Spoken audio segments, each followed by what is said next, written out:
All right. We're going to watch this video from this guy. Somebody help me with the TikToks. These are LA's win conditions. That's it.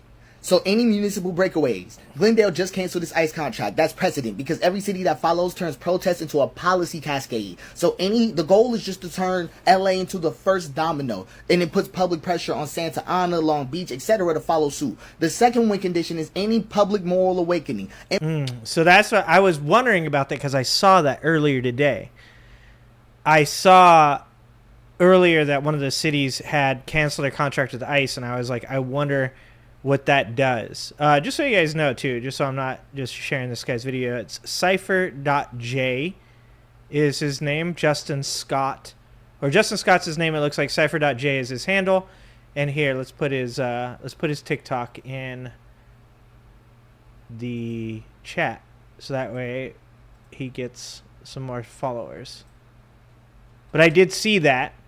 I saw that about the city, and I was wondering about that. So that's pretty good that he brought that up. And it puts public pressure on Santa Ana, Long Beach, etc. to follow suit. The second win condition is any public moral awakening. NPR time to finally portraying protesters as concerned citizens and not just rioters. The goal is just to keep centering family stories, detain workers, union arrests, and make the morality too heavy to ignore because the public is starting to distinguish between federal cruelty and local compassion. The third win condition is lawsuits and oversight. So California's AG, their Attorney General Rob Bonta just sued over unauthorized federal enforcement, right? Back this lawsuit with mass mobilization. This turns any narrative into legal leverage, but also cross-city solidarity. So San Francisco, Chicago, Boston, Houston, they all had their spin-off protests. If a synchronizing message emerges out of this, 5 to 7 cities chanting the same demand at the same time, it'll overwhelm the federal media control immediately. But there's key risks.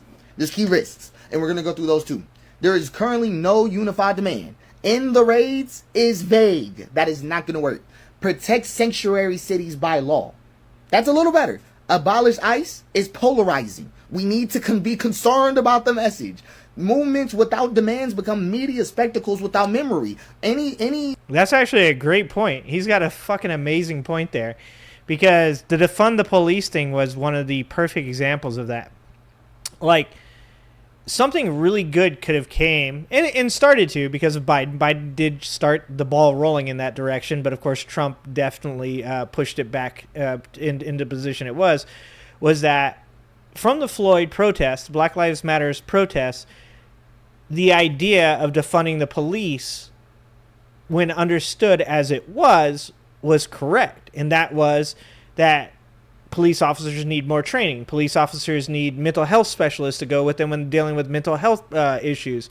Police officers shouldn't be given, gigantic fucking riot truck vehicles in a small town when that money could be used for like community outreach. And in a couple different ways, there were mistakes made on both sides. Well, the right did it on purpose. The right used it to say, look, they're saying get rid of cops, that they don't need cops, that we're just going to fucking just do it, and, crime's legal. That's pretty much what they were trying to say. And then certain people on the left also didn't fucking understand what the fuck they were talking about and actually repeated stupid shit like that, where they were like, yeah, fuck cops, we just won't have any cops at all. And I'm like, there's like 3 of them, but unfortunately when there's like 3 dumbasses in your party, they stick out like a sore thumb, and that shit comes off really badly, and then that's the clip that gets circulated, right? That's the clip that constantly gets circulated from that point on, is the one fucking moron that's like, yeah, we're just going to get rid of the police altogether. Obviously, if you get rid of the police, you're just going to replace them with something that resembles the police. So the better idea would be to, remove the funding from what they're currently using it for and put it in better places. So he's actually got a really good point there that they have to be very careful with what they claim the narrative of their movement in this area is, because as we know, when you look at MAGA supporters, 3 short grunts works. Stop the steal. 4 more years. Lock her up. You got to have the right fucking 3 grunts to get people on fucking board. Defund the police, too many syllables. People start analyzing it, trying to figure it out. He's actually got a great point. Any rally that is behind winnable ass, like emergency citywide ICE moratorium, that's a way to fix that. That's the way to rally behind that, because that's something better to say than in the raids. Emergency citywide ICE moratorium. See what I mean? A little too wordy. To get that narrative together. A little too wordy. But we'll work on that. Violent optics do persist. Like, really bad. Burning cars, highway blocks, tactical gear versus flag bearers. The medium turns the just cause into a chaotic image of fear and disruption. So visual peace with narrative cohesion is necessary, right? Narrative precision, visual peace, protest art. Okay, this fucker's going to try and convert me. All right, stop trying to convert me, Justin. He's doing a good job. He's doing a good job. Okay, I'm going to disagree, though. I've got to stand my ground. I still believe that you can say nice things all you want, but if the boot's on your neck, dude, peace ain't going to get it done. So I hear what he's saying. I even would take it a step further and say that I've seen photographers on the ground, like social media influencers and stuff, taking pictures. Those people should be taking pictures of the peaceful protest and combat against the narrative of it all being violent. But what I will disagree with is that if there is no forward momentum of a peaceful protest, then you are going to have people that are going to become frustrated, and to demean them or criticize them for fighting against fascists. Like, I can't do that. I will not do that. I will support people in their right to defend themselves and the people that they love against anybody. Cop, military, National Guard, another civilian, whatever. Because I would expect to be supported if somebody were to harm one of my family members, one of my friends, one of the people I love, and I were to defend them physically. I would expect your support. So I can't quite get with that message. Grandmothers on the front lines, cultural symbols of peace. There's a way things need to look. This is what I mean by the narrative warfare. But here's another thing.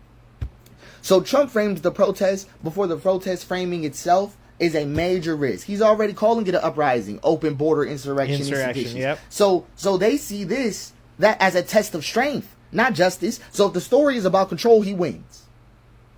So the only way out of that kind of thing is to reclaim the stage, publicly framing it as a moral emergency, not even a political one. Turn this into the next George Floyd level infliction by showing its human stakes, legal violations, and constitutional breach. Now, here's one of those things I want to say to black people.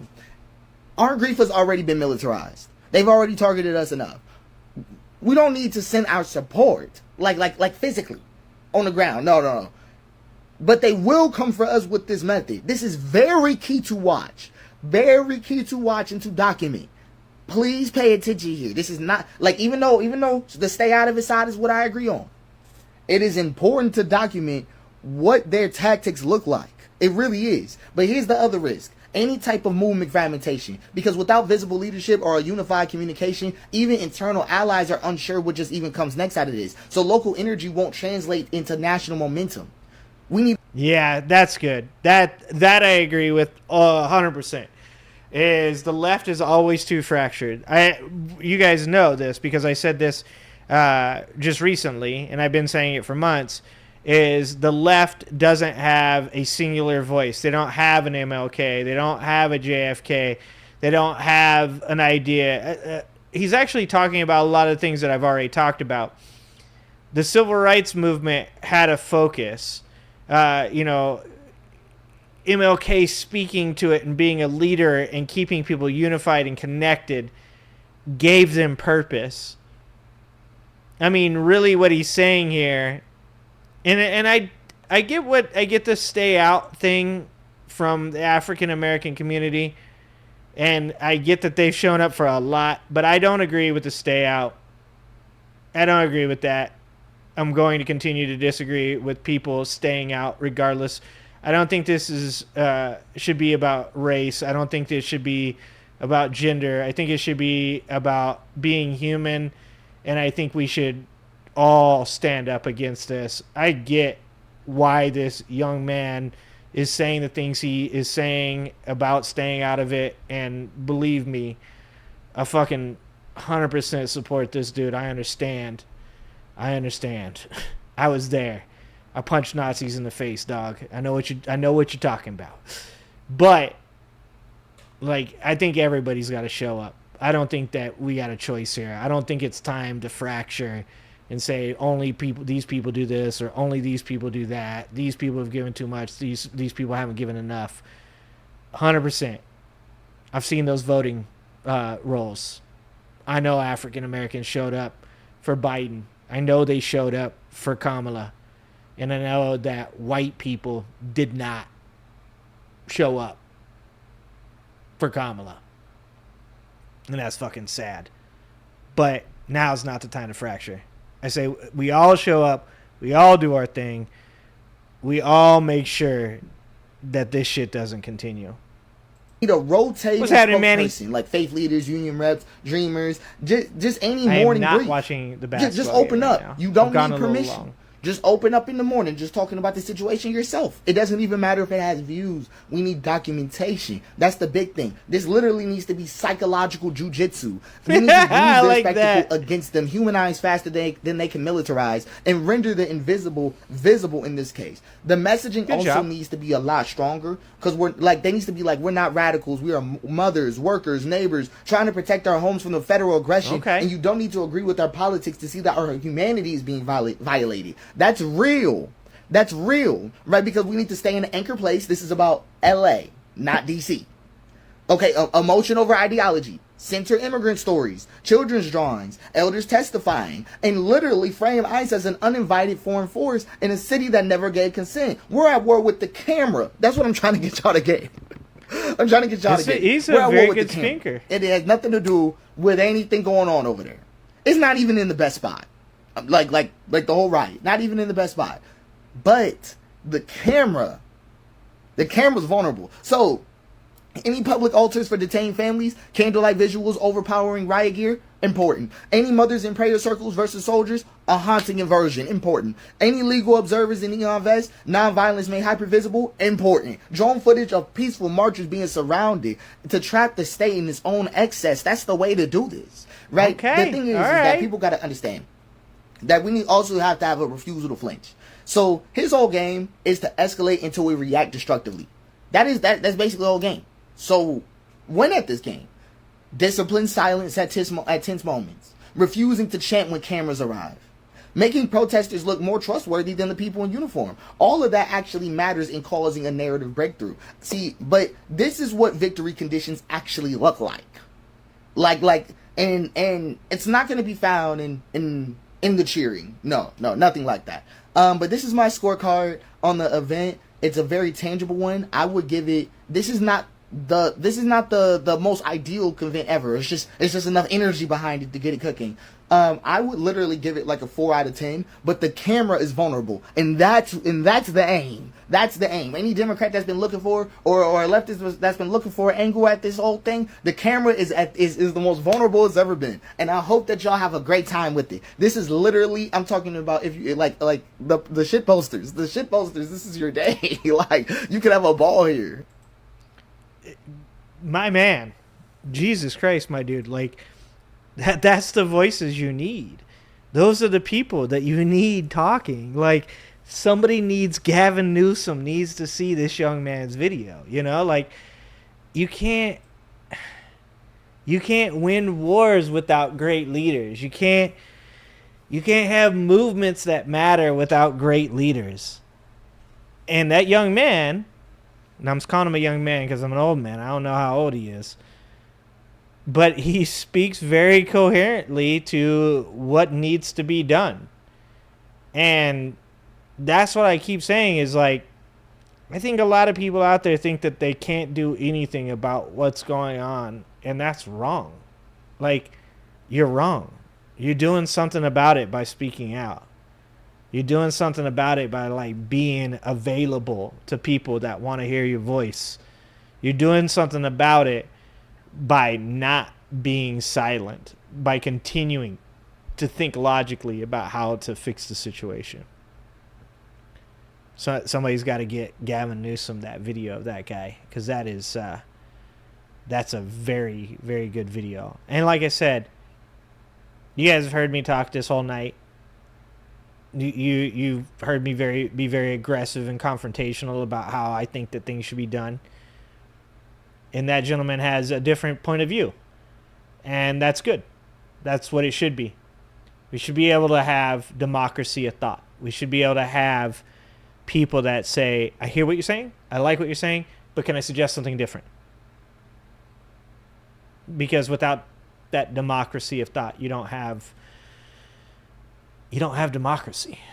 So good on that kid. That's a great video, and I'm glad that Hank showed that video on a stream, or a video that will get millions of views, and that kid hopefully will get. I hope a lot of people made it to the end of that video. Thanks for watching. If you like this video, please like and subscribe and hit that notification bell, and check out that video on the screen now.